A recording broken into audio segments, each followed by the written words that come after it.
A mí la libertad no me entró por la economía, me entró cuando leí Fundamentos de la Libertad de Hayek y yo me encontraba en un momento de mi vida bien fregado. Mis papás estaban divorciando, menos mal, mi matrimonio fue un desastre. Mis amigos me criticaban la carrera Mickey Mouse que yo había escogido. Yo tenía una amiga en administración de empresas que me decía, claro, pero es que relaciones internacionales y ciencia política, ¿quién no va a sacar 100 sobre 100? Si esa carrera cualquiera la saca, ¿verdad? Porque es la carrera de las hermosas frustradas. Entonces, mis papás divorciándose, mis amigos cuestionando mis decisiones, hasta el novio que tenía y todo. Y cuando yo leo Fundamentos de la Libertad de Hayek fue maravilloso. Resulta que descubrí que no tengo por qué hacerle caso a nadie más que a mí misma. Claro, eso implica que me toca ser responsable de mis actos, ¿verdad? Pequeño gran detalle. Y para eso hay que tener una cosa que se llama autoestima. Entonces, the only thing standing between you and your goal is the bullshit story you keep telling yourself as to why you can't achieve it. La única cosa que se está parando entre tú y tu meta es esa historia de miércoles que te cuentas todos los días de por qué es que no lo puedes alcanzar. ¿Sí? Esto es lo que hay que decirle a los jóvenes. Les guste o no les guste, lo insulten a uno en redes sociales o no lo insulten a uno en redes sociales, porque es la manera más eficiente de vender la libertad. ¿Y por qué? Bueno, vamos ahorita sí a una parte que sí es de República versus Populismo. Por cierto, esta es la primera vez que veo de esta conferencia. Cuando ya se aburran, alguien me levanta la mano, porque pues no sé cuánto tiempo me puedo llegar a tardar.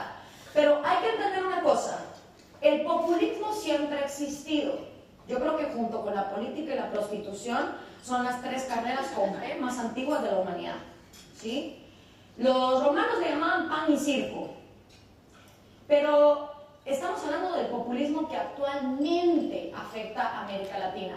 Y lo que descubrimos en el movimiento cívico nacional es que ese populismo nace a raíz de la caída de la Unión Soviética en 1989 con el desplome del muro de Berlín. ¿Por qué?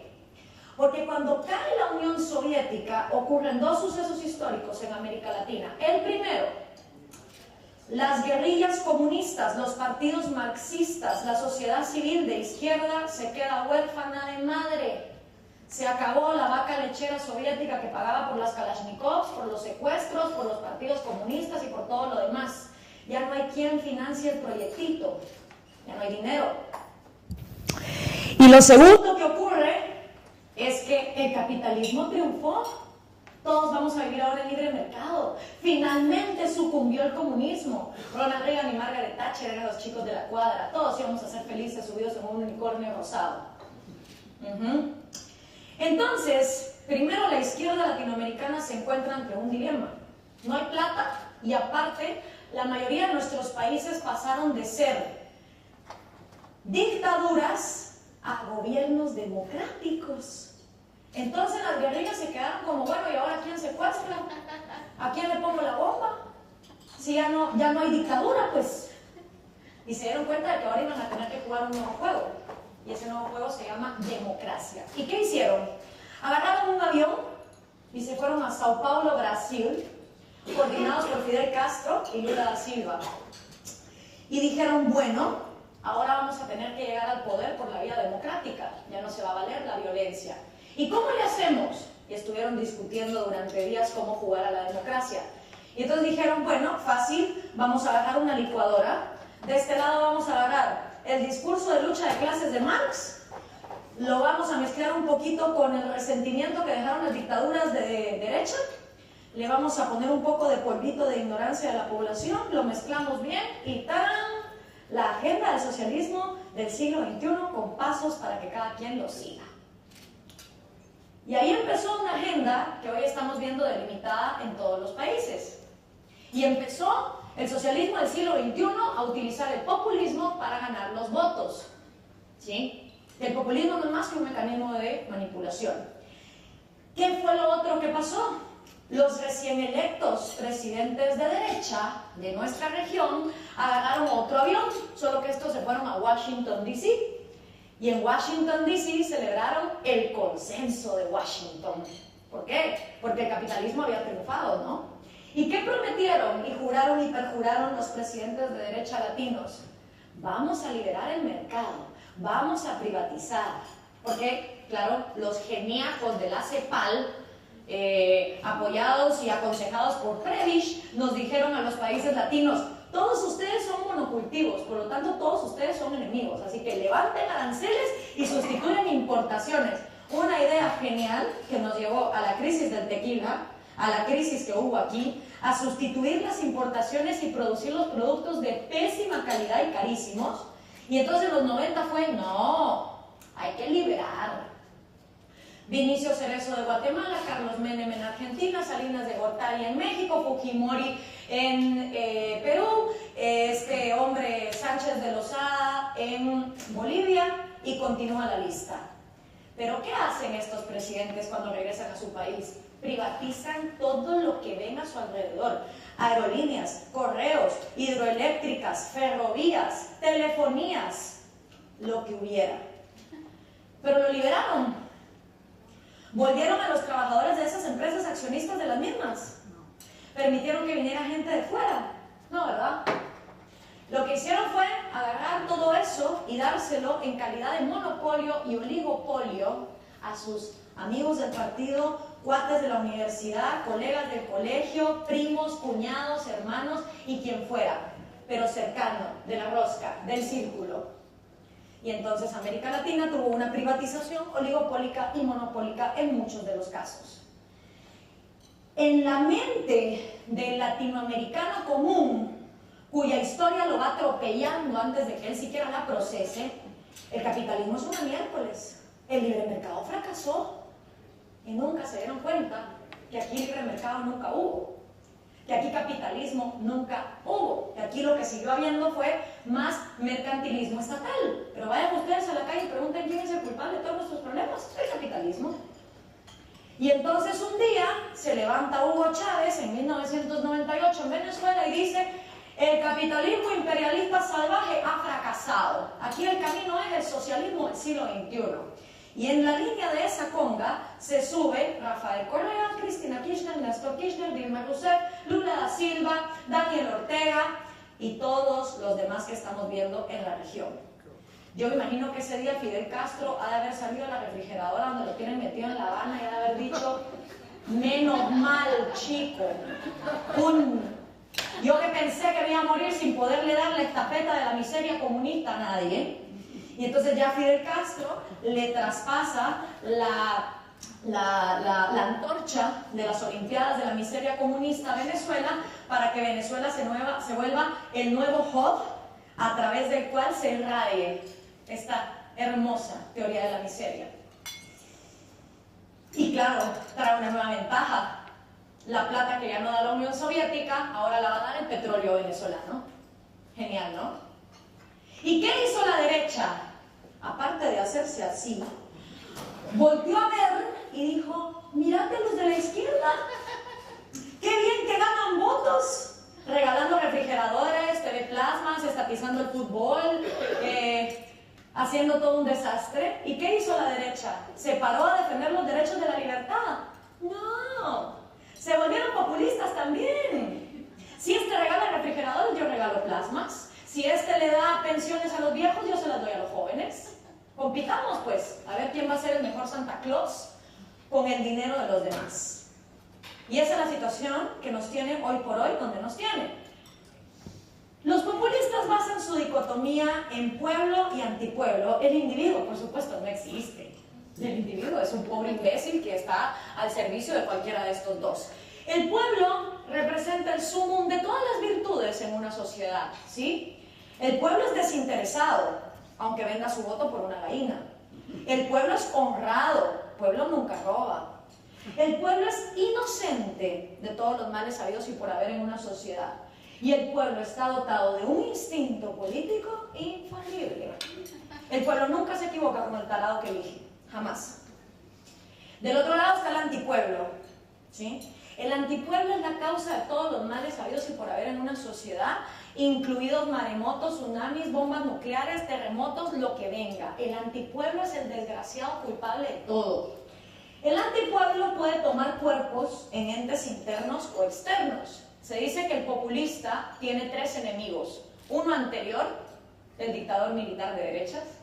Uno interior, el desgraciado burgués inconsciente que vive en su burbuja. Y uno exterior, los yanquis.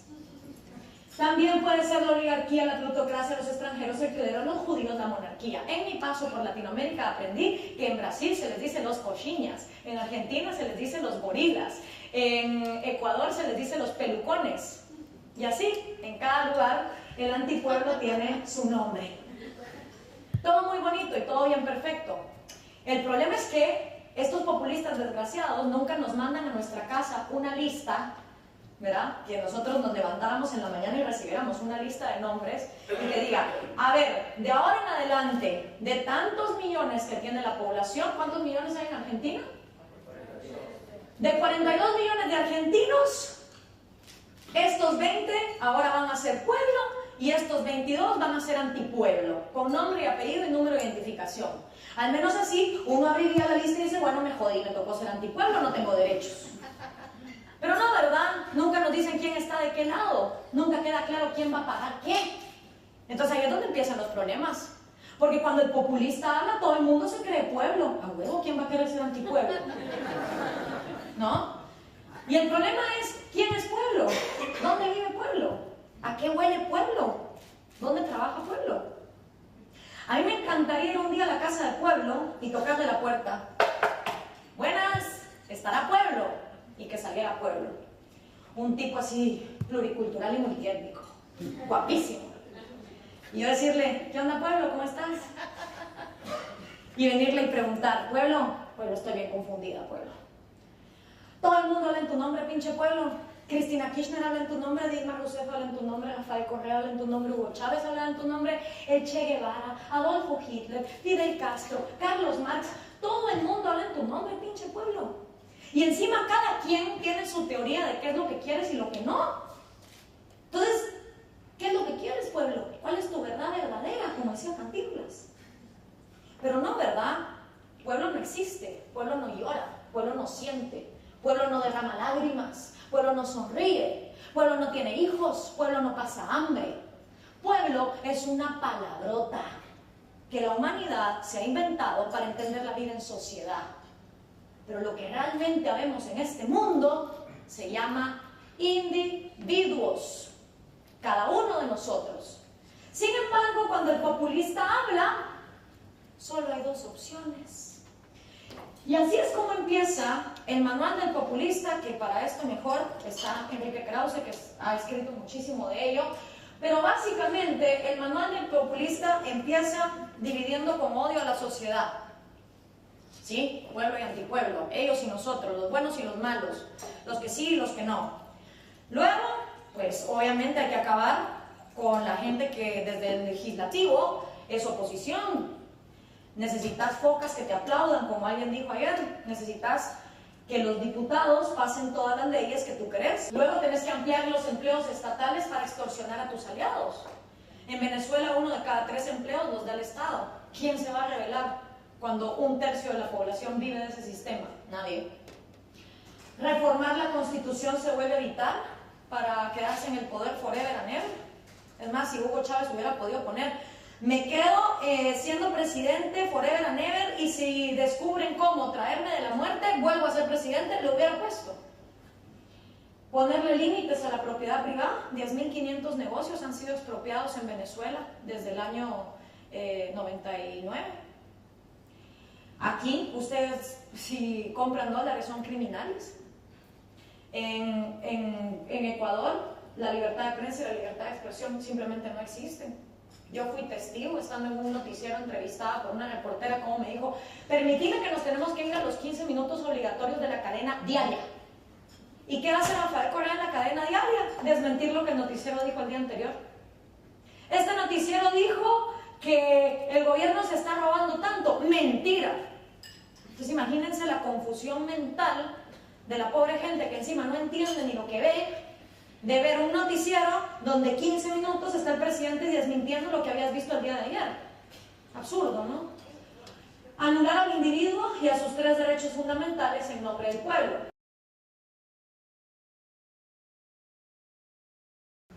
Entonces yo hoy comparación de la república y el populismo con el fútbol. Para la república, el gobierno es un árbitro, ¿sí? Y la función del árbitro es que los jugadores en la cancha, o sea, los ciudadanos, jueguen al juego de la vida haciendo uso de sus 3 derechos fundamentales: vida, libertad y propiedad. El árbitro está para vigilar. Y no importa que los ciudadanos sean chaparritos y ágiles como Lionel Messi o altotes y guapotes como Cristiano Ronaldo, se asume que cada ciudadano, haciendo uso de sus capacidades y siendo sus 3 derechos, vida, libertad y propiedad, respetados, va a poder hacerse cargo de sí mismo, de correr la canchita solito. El árbitro está simplemente para vigilar, porque siempre ha habido, nunca faltará y siempre habrá el desgraciado que le mete un codazo al derecho de vida de uno, una patada al derecho de libertad de otro, o empuja el derecho de propiedad privada de alguien más. Cuando esos abusos pasan, el árbitro tiene que venir y pitar, sacar de la cancha a ofensor y ofendido y llevarlos a juicio. Y mejor si el juez puede actuar con common law y no con positivismo francés, para tener el suficiente raciocinio de decir: a ver, usted, ¿por qué arremetió contra la vida de él, contra su propiedad, contra su libertad? Idealmente, se le pone un castigo al que ofendió, se le lleva a la cárcel o se le hace pagar una multa, y a la víctima se le reinserta en la cancha, continúa el juego. Según la República, es el trabajo del gobierno: estar todos los días de árbitro, sacando de la cancha a los criminales, castigándolos y dejar siempre a los ciudadanos ejerciendo sus 3 derechos. El populista no. Ay, perdón. El populista asume que el ciudadano es un pobre imbécil, que es tan pobre, tan miserable, tan tontito, que no puede ni consigo mismo. Entonces, para el populista, el gobierno no solo es árbitro, es portero, delantero, defensa, público que está sentado en el estadio, policía que está vigilando el estadio, dueño del estadio, los que están afuera revendiendo todavía entradas y el que está tratando todavía de entrar al estadio. Para el populista, el gobierno lo es todo. ¿Sí? ¿Y cómo hace el populista para pasar al gobierno de ser mero árbitro a hacerlo todo? Con el manual que les acabo de enseñar. Ay, perdón, que se me caí. Ahí está.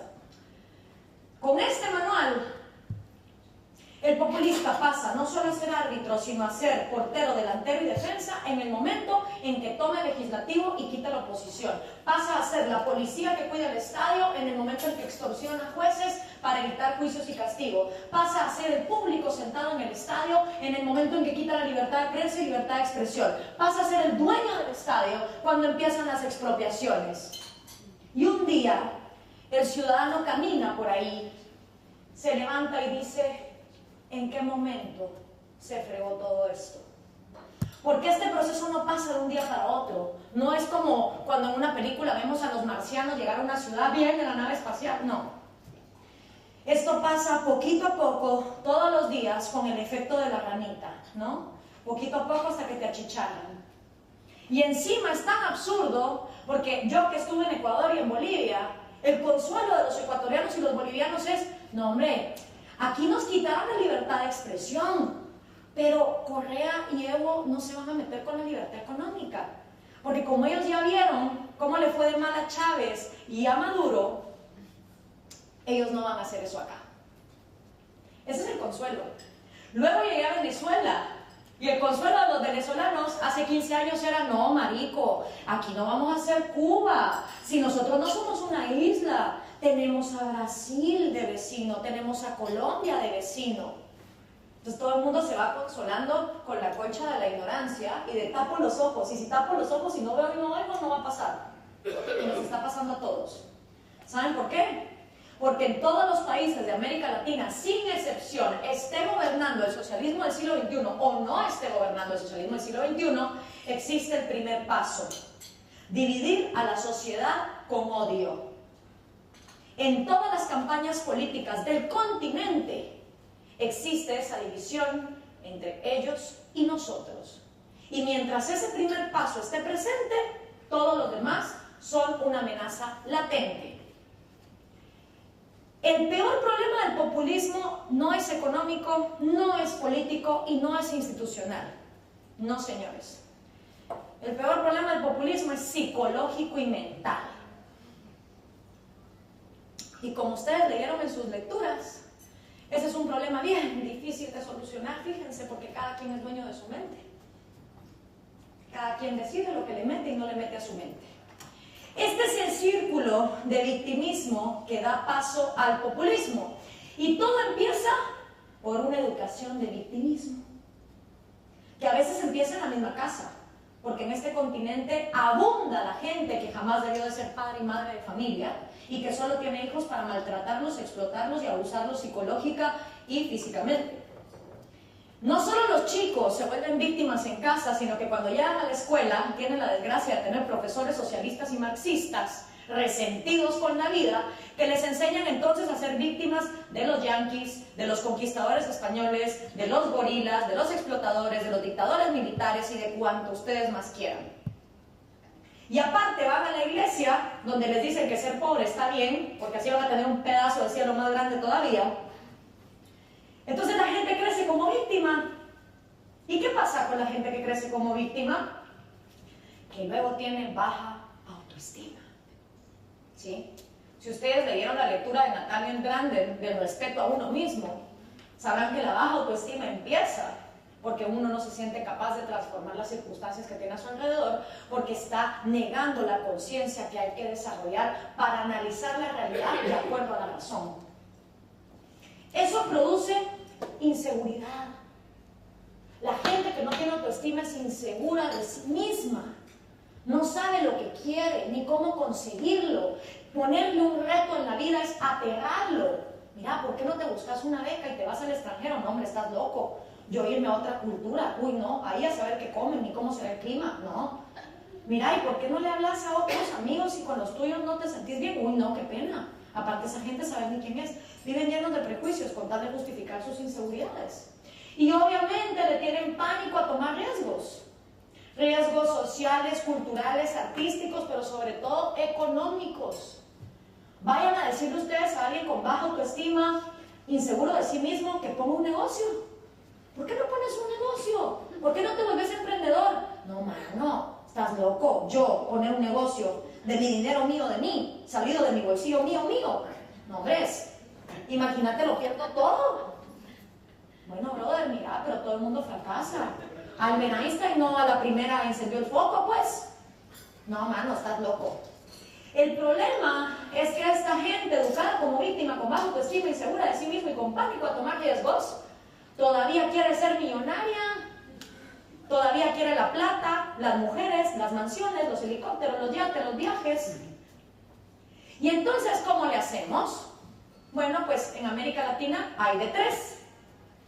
O te vuelves un empresario crony, de esos que no les gusta competir, poniéndose bien los pantalones y compitiendo libremente, y te vas a refugiar en las faldas del gobierno. O te vuelves narcotraficante, o la que a todo el mundo le gusta más, meterse de político. ¡Tin, tin, tin! Voltear a ver al gobierno como mina de oro. Claro, obvio. Me tiro de político, me tiro de alcalde, de intendente, de diputado, de presidente, y cuando quede, agarro el dinerito del pueblo y pongo mi propia empresa. ¿De qué? De lo que sea. Hoteles en el sur, bancos, aerolíneas, casinos, ¿qué importa? Y si me va bien, buenísimo, no tuve que sacrificar un centavo mío y me volví millonario. Y si me va mal, ¿qué importa si el dinero no es mío? El dinero es del pueblo, y como pueblo no es nadie, que se jodan los demás.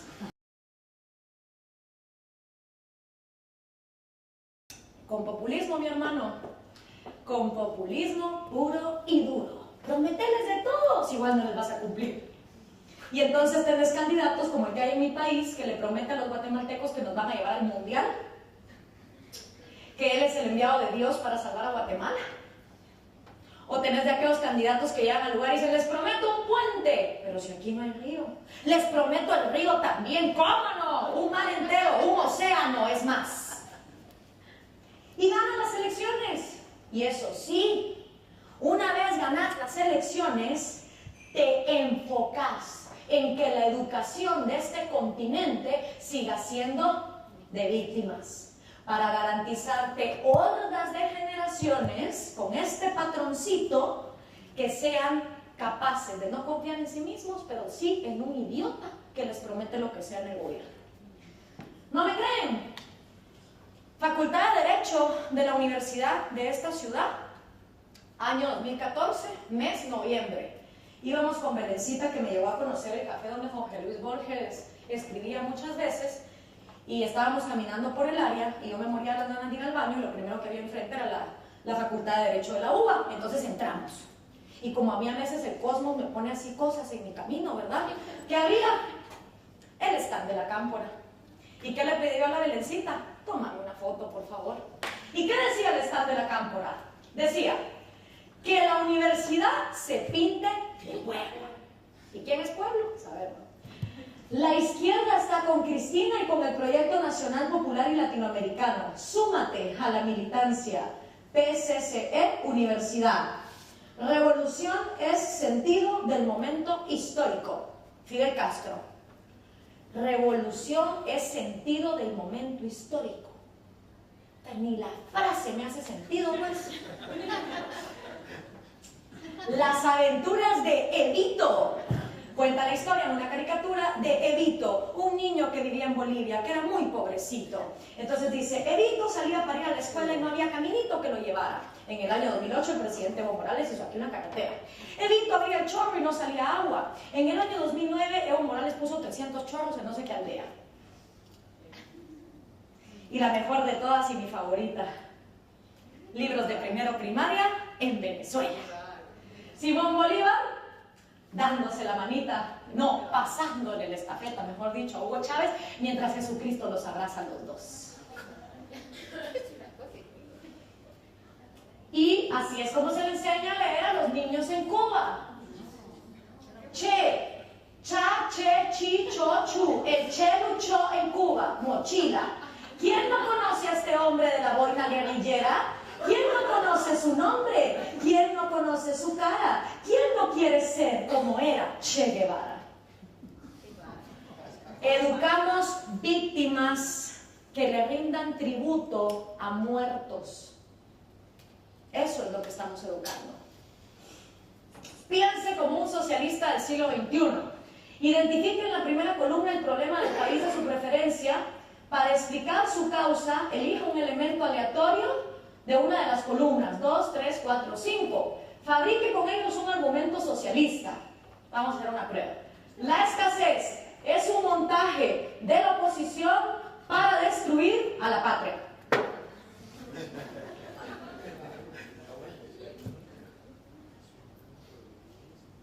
Fácil.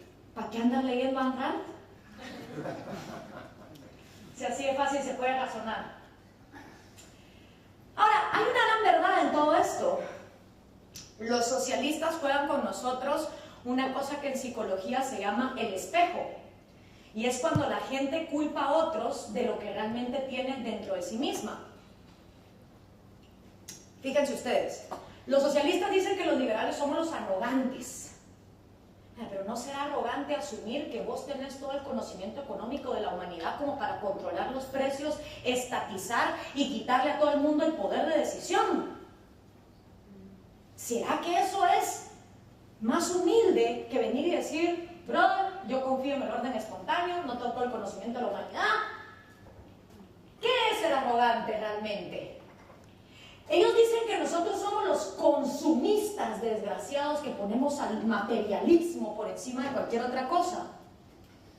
Pero ¿quiénes son los que obsesionan a los pobres con las cosas materiales? ¿Quiénes son los que tienen a los venezolanos gastando de 7 días de la semana 3.5 días en correr de supermercado a supermercado tratando de encontrar los objetos y los alimentos para poder sobrevivir? Consumista se vuelve el que ya no piensa en nada más que la comida que le hace falta.